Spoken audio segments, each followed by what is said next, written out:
Blessings of the Triple Gem, Theruwan saranai. Today's Dhamma session, we kick off our series on profitable perceptions, and it's based on the Buddha's teaching in the Dutiyasanna Sutta, Anguttara Nikāya, Chapter 7, Discourse number 49, and also the abbreviated text on lust or greed, Rāgapeyyāla, at the end of Anguttara Nikāya, Chapter 7. We can begin by paying homage to the Triple Gem. We can bow our heads in Anjali, homage to the Buddha, homage to the Dhamma, and homage to the Noble Sangha.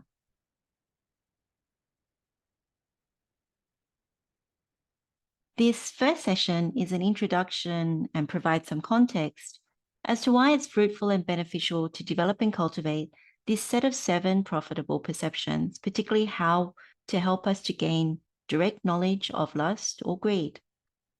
We will then examine in 7 separate sessions each of the profitable perceptions, and this is to clarify the Buddha's instructions and their meaning, and to understand what each of the perceptions overcome, and how to develop each one referencing other teachings of the Buddha where needed. After going through all 7 profitable perceptions individually, the last session in this series will consolidate them so we can contemplate all 7 profitable perceptions as a single meditation or insight pathway. It's very helpful to contemplate these 7 perceptions prior to activating and developing the bojjhangas or factors of enlightenment, as they help us to overcome sick perceptions that block the mind, making it easier to develop the bojjhangas. It's also appropriate to mention that as we develop these profitable perceptions and cultivate them frequently, similar to how the Buddha encourages us to apply yoniso manasikara or wise contemplation, we can expect to develop more insight into them. The wisdom that arises is deeper, more penetrative, and connects with other teachings of the Buddha. In time, our inclination towards greed and also hatred and delusion diminishes, and we more strongly incline towards the Noble Eightfold Path, and the other Bodhipakkhiya Dhammas start to develop as well.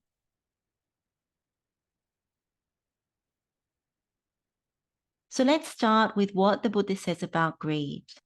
In the Lobha Sutta, so this is Itivuttaka Discourse number 1, this was said by the Blessed One, said by the Arahant, so I heard. Abandon one thing, bhikkhus, and I guarantee you non-returning. What is that one thing? Greed is that one thing, bhikkhus. Abandon that and I guarantee you non-returning. This is the meaning of what the Lord said. So in regard to this, it was said, beings coveting with greed go to rebirth in a bad born, but having rightly understood greed, those with insight abandon it. By abandoning it, they never come back to this world again.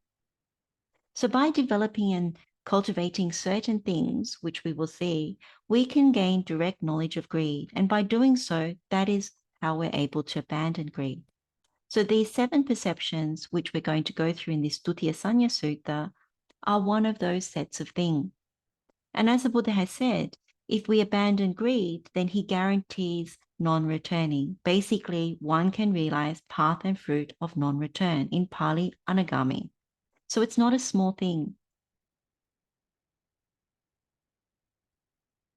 And then in the Lobhapariññā Sutta, this is Itivuttaka Discourse number 9, this was said by the Blessed One, said by the Arahant, so I heard.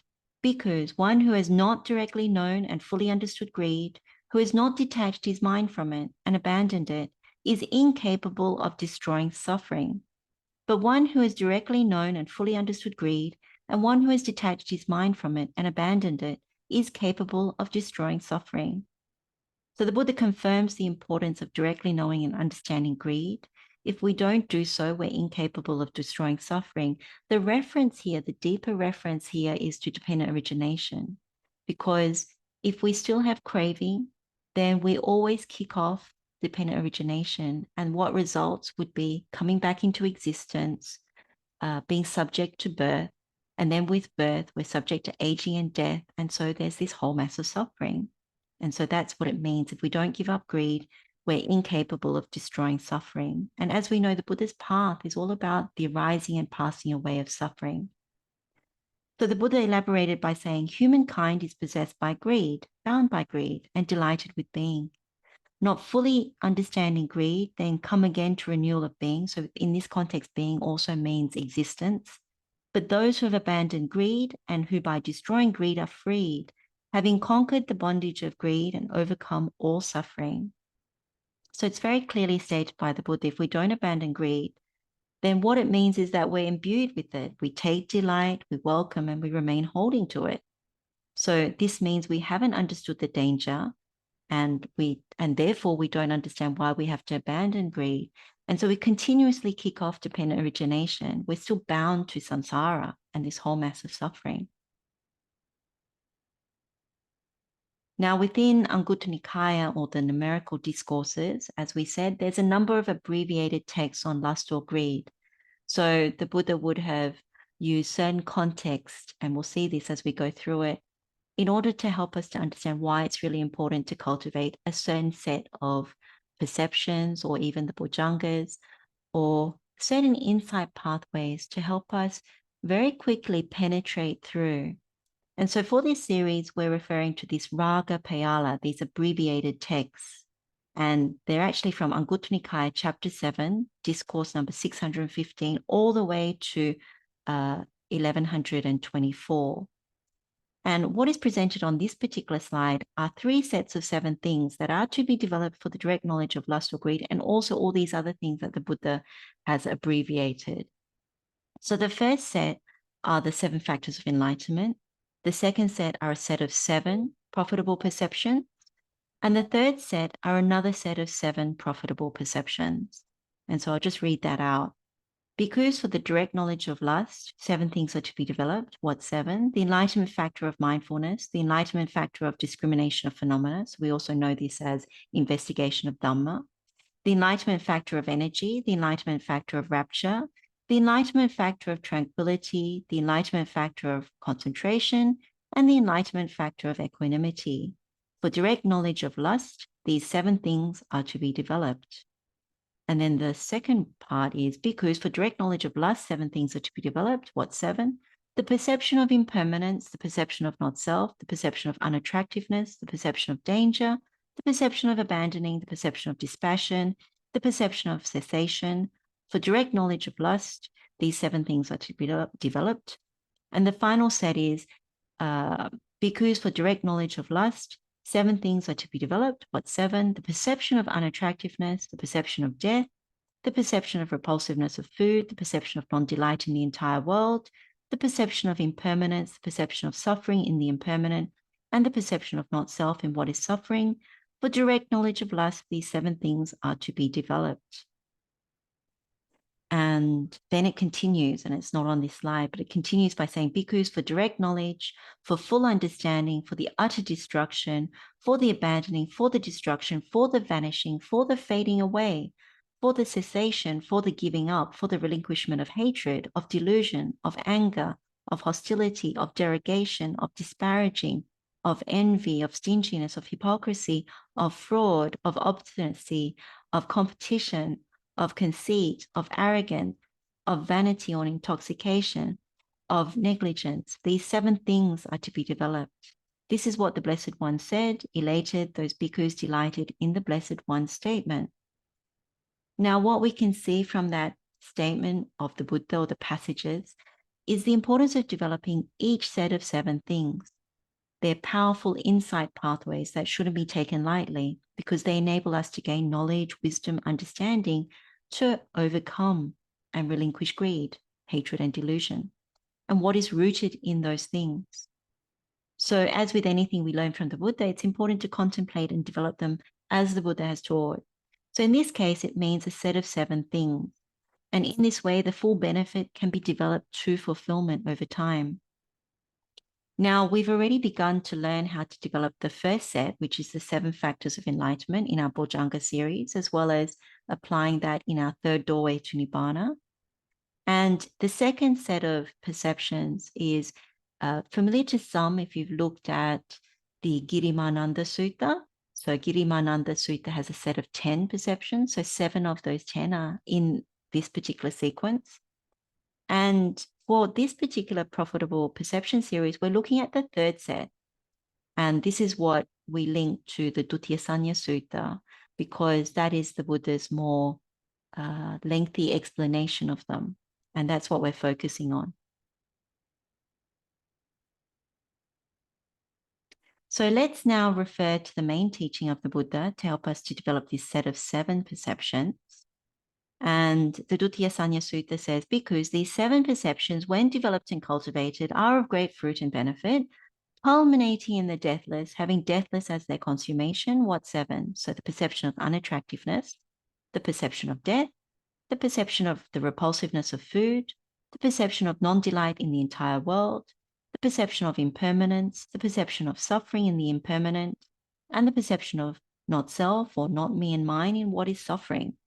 These 7 perceptions, when developed and cultivated, are of great fruit and benefit, culminating in the deathless, having deathless as their consummation. So deathless, as we know, is a synonym for Nibbana. What this means is rebirth is ended, no more kicking off of dependent origination, no more, because there's no more craving, no more making karma. That means there's no coming to exist, therefore no aging and death, and no more suffering. So if we can develop these perceptions really well by going through this sutta, practicing it, developing it to fulfillment, we can overcome lust or greed.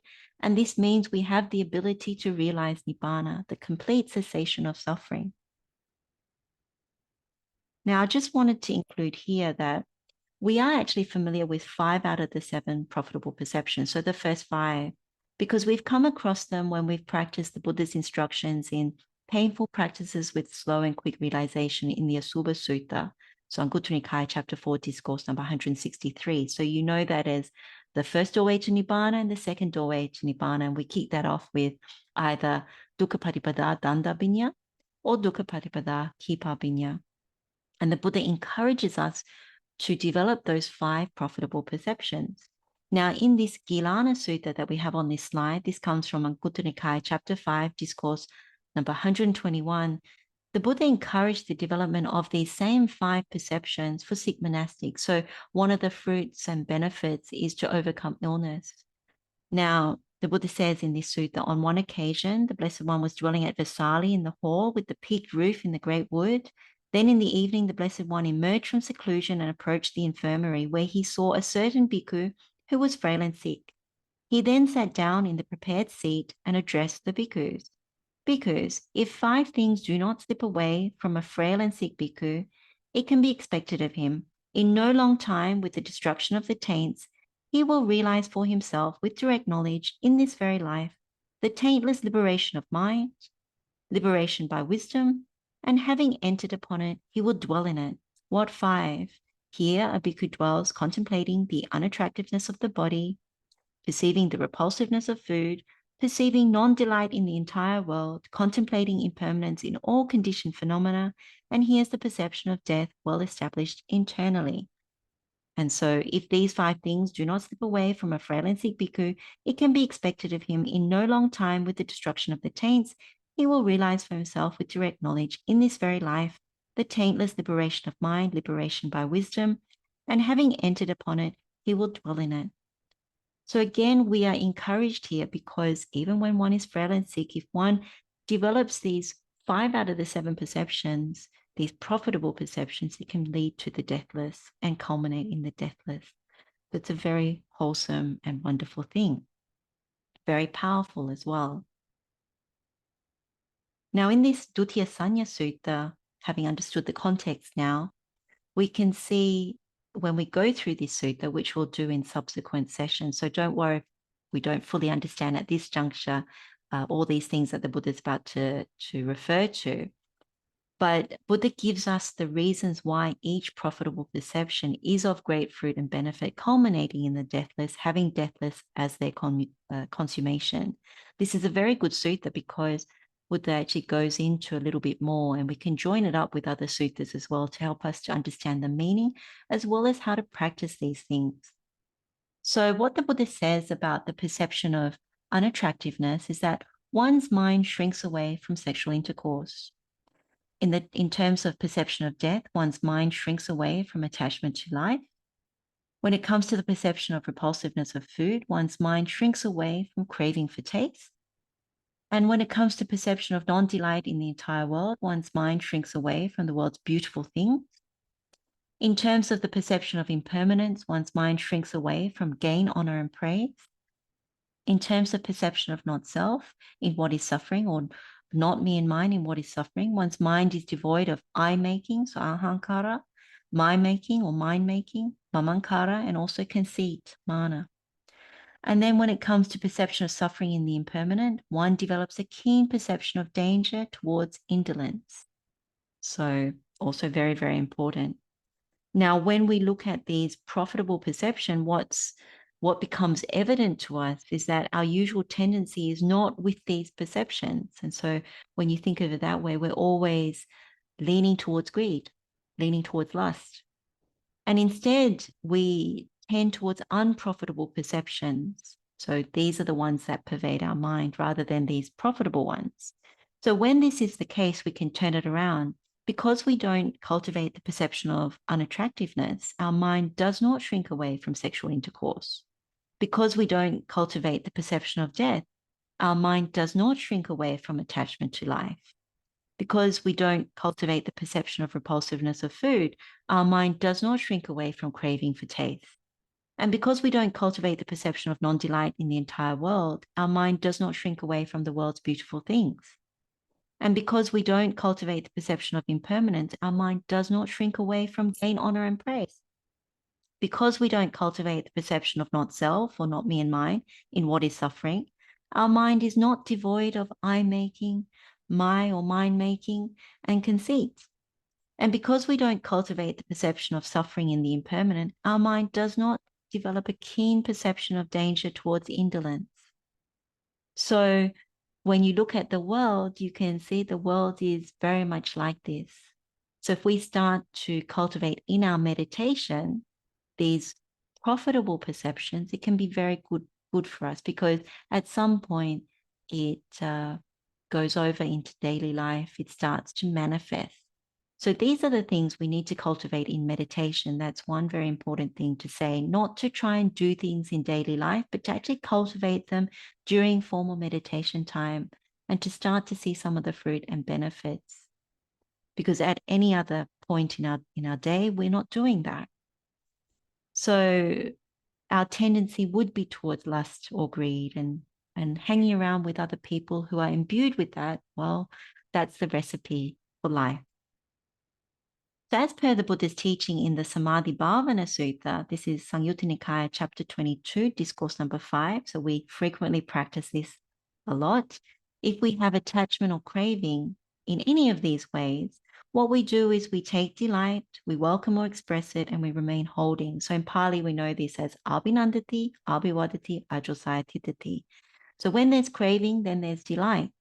If there's delight, that becomes the condition for clinging. If there's clinging, that's the condition for existence. And if there's existence, then there's the condition for birth. So rebirth is not ended. And we know that birth is the condition for aging and death, and we remain bound to this whole mass of suffering. So this is dependent origination kicking off. So we can see how fruitful and beneficial it can be to develop these sets of 7 profitable perceptions, because when we overcome lust or greed, we overcome the attachment. Therefore, we say, na binandati, na biwadati, na josayatitati. We don't take delight, we don't welcome, we don't remain holding. And so we actually cut off delight, we cut off clinging, we cut off wanting to come into existence, we cut off birth, and therefore we cut off aging and death and this whole mass of suffering. So it's very beneficial, because when we deepen our understanding of these, in this case, these 7 perceptions, profitable perceptions, then we start to see how we get caught in sick perceptions. And as we saw from the 3rd doorway to Nibbana, it's sick perceptions that really start to kick off wrong views. And so it keeps us bound to samsara. So we've now come to the end of this introductory session on profitable perceptions. What will follow is looking at each one individually and then rounding it off with putting them all together as one meditation. So let's share the merit with all sentient beings. May all beings be happy and well. May all beings be free from suffering. Blessings of the Triple Gem to all of you. Wishing you well. Theruwan saranai.